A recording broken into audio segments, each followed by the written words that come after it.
1984 സിഖ് വിരുദ്ധ കലാപത്തിന്റെ അനന്തരഫലം അനുഭവിച്ചവരാണ് തപ്സിയുടെ കുടുംബം. ദില്ലിയിൽ സിഖ് വിരുദ്ധ കലാപം നടന്നപ്പോൾ തപ്സി പന്നു ജനിച്ചിരുന്നില്ല. പക്ഷെ ആ കാലഘട്ടത്തിന്റെ ഓർമ്മകൾ പന്നു കുടുംബത്തിൽ ആഴത്തിൽ പതിഞ്ഞിട്ടുണ്ട്. കഴിഞ്ഞ ദിവസം ഒരു അഭിമുഖത്തിൽ തപ്സി മുൻപ് ഈ കലാപത്തെക്കുറിച്ച് സംസാരിച്ചു.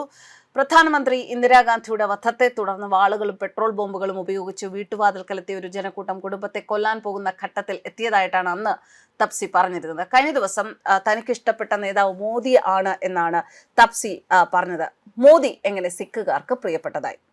പുതിയ ഇന്ത്യയുടെ ആത്മാവ് സിഖുകാരാണ്. അതുകൊണ്ട് തന്നെ ഇന്ത്യയുടെ ചരിത്രവും ഇന്ത്യയും പൂർണ്ണമാക്കുന്ന ഘടകമാണ് സിഖുകാർ. സിഖുകാർ പഠിപ്പിച്ച രണ്ട് പ്രധാനപ്പെട്ട കാര്യങ്ങളാണ് ധൈര്യവും സേവനവും. ഒന്ന് നോക്കിയാൽ മനസ്സിലാകും, അവർ ലോകത്തിന്റെ വിവിധ ഭാഗങ്ങളിൽ പോയി അവരുടെ അധ്വാനത്തിലൂടെ വിജയം കൊയ്തവരാണ്. ഇന്ത്യക്ക് പുതിയ ആത്മാവ് നൽകിയതവരാണ്. ഗുരുദ്വാരകളിൽ പോവുക, സേവനത്തിൽ സമയം ചെലവഴിക്കുക, അലങ്കാർ നേടുക, സിഖ് കുടുംബങ്ങളുടെ വീടുകളിൽ താമസിക്കുക, ഇതൊക്കെ നരേന്ദ്രമോദിയെ സംബന്ധിച്ചിടത്തോളം അദ്ദേഹത്തിന്റെ ജീവിതത്തിന്റെ ഭാഗമാണ്.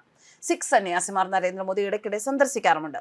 സിഖ് സമുദായത്തിന് വേണ്ടി കേന്ദ്ര സർക്കാർ ആവിഷ്കരിച്ച പദ്ധതികൾ ഒരുപാടുണ്ട്. കർത്താർപൂർ സാഹിബ് ഇടനാഴിയുടെ നിർമ്മാണം, Harmandir Sahib foreign contribution regulation act അനുവദിക്കുക, ലങ്കാറിനെ നികുതി രഹിതമാക്കുക, ഗുരുദ്വാരകൾക്ക് ചുറ്റുമുള്ള ശുചിത്വം വർദ്ധിപ്പിക്കുക, ഇങ്ങനെ ഒരുപാട് പദ്ധതികളാണ് സിഖ് സമൂഹത്തിന് വേണ്ടി മോദി നടപ്പാക്കിയത്. സിഖ് സമുദായത്തെ ഇന്ത്യയുടെ അവിഭാജ്യ ഘടകമായാണ് പ്രധാനമന്ത്രി കാണുന്നത്. ഇന്ത്യയും മറ്റ് രാജ്യങ്ങളുമായുള്ള ബന്ധങ്ങളിൽ സിഖ് വംശജർ നിർണായക പങ്ക് വഹിച്ചിരുന്നു. കാനഡ, ഇറാൻ, ഫ്രാൻസ് തുടങ്ങിയ വിവിധ രാജ്യങ്ങൾ സന്ദർശിച്ചപ്പോഴുണ്ടായ വിദേശ സിഖുകാരുമായുള്ള കൂടിക്കാഴ്ചയും പ്രധാനമന്ത്രി ഇതിനു മുൻപ് പലതവണ അനുസ്മരിച്ചിട്ടുണ്ട്. സ്വാതന്ത്ര്യത്തിനു ശേഷം സിഖ് സമൂഹം രാജ്യത്തിന് നൽകിയ സംഭാവനകൾ വിലമതിക്കാനാവാത്തതാണ്. മഹാരാജ രഞ്ജിത് സിംഗിന്റെ സംഭാവനയിലും ബ്രിട്ടീഷുകാർക്കെതിരായ പോരാട്ടത്തിലും ജാലിയൻവാല ബാഗിലും അവരില്ലാതെ ഇന്ത്യയുടെ ചരിത്രം പൂർണ്ണമാകില്ല എന്ന് പ്രധാനമന്ത്രി പറഞ്ഞിട്ടുണ്ട്. മോദിക്ക് ഒരു പ്രത്യേകതയുണ്ട്. കൂടെ നിൽക്കുന്നവരോട് താൻ അവർക്കൊപ്പമാണെന്ന് തോന്നിപ്പിക്കുന്ന ഒരു മോദി ഫീൽ ഉണ്ടാക്കാൻ അദ്ദേഹത്തിന് സാധിക്കും. ആ ക്വാളിറ്റിയെ രാജ്യത്തെ സിഖ് നേതാക്കൾ ഒരു അവസരത്തിൽ അഭിനന്ദിച്ചിരുന്നു. അദ്ദേഹം ഹൃദയം കൊണ്ടൊരു സിഖുകാരനാണ്. ഈ അഭിനന്ദനമാണ് അന്ന് മോദിക്ക് ലഭിച്ചത്. ഇങ്ങനെ ഒരു വിശകലനത്തിലേക്ക് എത്താൻ സിഖ് നേതാക്കന്മാർ പറയുന്ന ചില കാരണങ്ങളുണ്ട്. വീർബാൽ ദിവസ് പ്രഖ്യാപനം. ഈ പ്രഖ്യാപനത്തിലൂടെ ചാർ സാഹിബ് സാദയെ ആദരിച്ചു. സിഖ് സമുദായത്തിന്റെ ക്ഷേമത്തിനായി സ്വീകരിച്ച തുടർച്ചയായ നടപടികൾ, സിഖ് സമൂഹത്തിന്റെ സംഭാവനകൾ ലോകവേദിയിൽ എത്തിച്ചു. ഇതെല്ലാം മോദിയുടെ സിഖുകാരോടുള്ള ഹൃദയപൂർവ്വമായ ഇടപെടലുകളാണ്.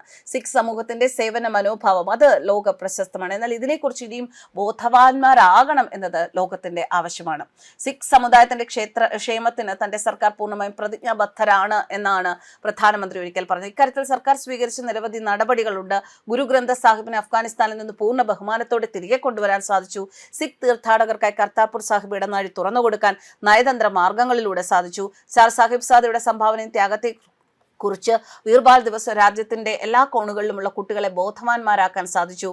ഋബുദമൻ സിംഗ് മാലിക് എന്ന ഒരു സിഖുകാരൻ മോദിക്ക് ഒരു കത്ത് എഴുതിയിരുന്നു. ആ കത്ത് കൂടി പറഞ്ഞത് അവസാനിപ്പിക്കാം. അതിലെ ഉള്ളടക്കവും മറ്റൊന്നല്ല, മോദിയുടെ സിഖുകാരോടുള്ള ബഹുമാനവും സ്നേഹവും അതായിരുന്നു ഉള്ളടക്കം. സിഖുകാർക്ക് പ്രധാനമന്ത്രി മോദി ചെയ്ത നന്മകൾ എണ്ണിപ്പറഞ്ഞാണ് സിഖ് നേതാവ് ആ കത്ത് എഴുതിയത്. അദ്ദേഹം വെറും ഒരു സിഖ് നേതാവല്ല എന്നതാണ് മറ്റൊരു പ്രത്യേകത. ഋബുദമൻ സിംഗ് മാലിക് എന്ന ഈ നേതാവ് 300 പേരുടെ മരണത്തിനിടയാക്കി എയർ ഇന്ത്യ വിമാനം തകർത്ത് കനിഷ്ക ബോംബാക്രമണം നടത്തിയ ഖാലിസ്ഥാൻ തീവ്രവാദികളിൽ ഒരാൾ കൂടിയായിരുന്നു.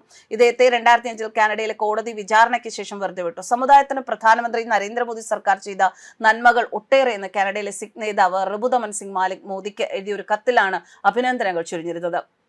മോദി സർക്കാർ എടുത്ത നല്ല നടപടികൾക്ക് ഹൃദയം നിറഞ്ഞ നന്ദി പറഞ്ഞുകൊണ്ടാണ് അദ്ദേഹത്തിന്റെ ആ കത്ത് അദ്ദേഹം മോദിക്ക് കത്ത് എഴുതിയിരുന്നത്. അതുകൊണ്ട് പറഞ്ഞു വന്നത് എന്താണ് എന്ന് വെച്ചാൽ, ഋബുദമൻ സിംഗ് മാലിക്കിനെ പോലുള്ള ഒരാൾക്ക് പോലും നരേന്ദ്രമോദി തന്നെയാണ് പ്രിയപ്പെട്ട നേതാവ്. പിന്നെ താപ്സി പന്നു ഇത്തരത്തിലൊരു അഭിപ്രായം പറഞ്ഞതിൽ യാതൊരു സംശയവും നമുക്ക് അല്ലെങ്കിൽ അതിശയപ്പെടാനൊന്നുമില്ല. കാരണം സിഖുകാരുടെ സമൂഹത്തിന് വേണ്ടി, സിഖ് സമൂഹത്തിന് വേണ്ടി എപ്പോഴും നിലകൊണ്ടിട്ടുള്ള ഒരു നേതാവ് തന്നെയാണ് പ്രധാനമന്ത്രി നരേന്ദ്രമോദി. അതിൽ യാതൊരു മാറ്റവും ഉണ്ടാകുകയില്ല എന്ന് അദ്ദേഹം പല കുറി പ്രസ്താവിച്ചിട്ടുമുണ്ട്. സിഖുകാർക്ക് മാത്രമല്ല ഭാരതീയർക്കെല്ലാം ഒരുപോലെ പ്രിയപ്പെട്ടവനാണ് പ്രധാനമന്ത്രി നരേന്ദ്രമോദി. ന്യൂസ് ഡെസ്ക് കർമ്മ ന്യൂസ്.